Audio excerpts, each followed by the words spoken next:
Баршаңызға қайырлы күн. Оригинал пиццаның қамырын дұрыс жасауды үйлеуді сіздерге бөлісетін боламын. Видеоны өткізбей соңына дейін қараңыздар.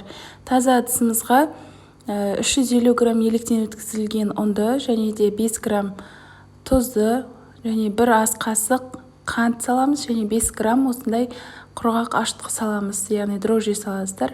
Және үстінен 175 грамм жылы су құясыздар. Және 15-20 граммдай осындай оливки масло қолданасыздар, оливки майын.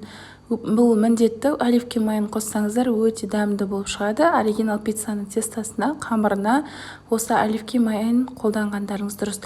Егер жоқ болса, кәдімгі сұйық майды қоса бересіздер. Негізі пиццаға арнап осы оливки маслоны алып қойсаңыздар өте көп уақытқа жетеді. Қамырдың тығыздығы кішкене қаттылау болады, сондықтан іртігін қалдырмай жақсылап тұрып илеп аласыздар.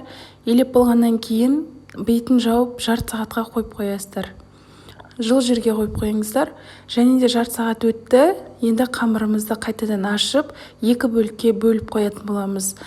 Бұл қамырдың мөлшерімен екі үлкен пиццаға қамыр дайын болады. Міне көріп тұрғандарыңызда 283-284 граммнан қамырды бөліп аласыздар. Бұл жерде ұнды мен бірінші сорттағы ұнды қолдандым. Егер мүмкіндік болғанша жоғары сұрыпты ұнды қолданғандарыңыз дұрыс. Осылай екі бөлікке қолымызбен зуалап бөліп аламыз және де үстіне оливки маслосын құямыз. Яғни бір-біріне жабысып қалмау керек, әрі жақсы дәм береді. Аз-аздан сеуіп, осылай жан-жағын барлығын толықтай сылап шығасыздар.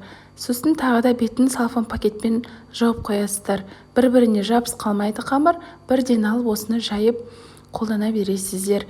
Жыл жерге қойып, тағы 1 сағатқа қойып қоясыздар, көтеріледі. Және де өте жұмсақ, сондай эластичный қамыр болып шығады. Дәл осы рецептпен барлық пицца түріне қолдансаңыздар болады. Өте керемет болып шығады. Қолмен жаюға болады, немесе оқтаумен жайсаңыздар да болады. Міндетті түрде өте жұқа етіп жайыңыздар, сонда пиццаларыңыз әдемі болып шығады. Оригинал пиццаның соусының рецептін келесі видеоға салатын боламын, сондықтан каналыма тіркеліп алыңыздар. Және де жаңындағы қоңырау белгісін басып қойсаңыздар, келесі видео сіздерге толық көрінетін болады. Міне дәл осындай керемет пиццаға арналған оригинал соустың рецептін келесі видеоға салдым, сол жерден қараңыз.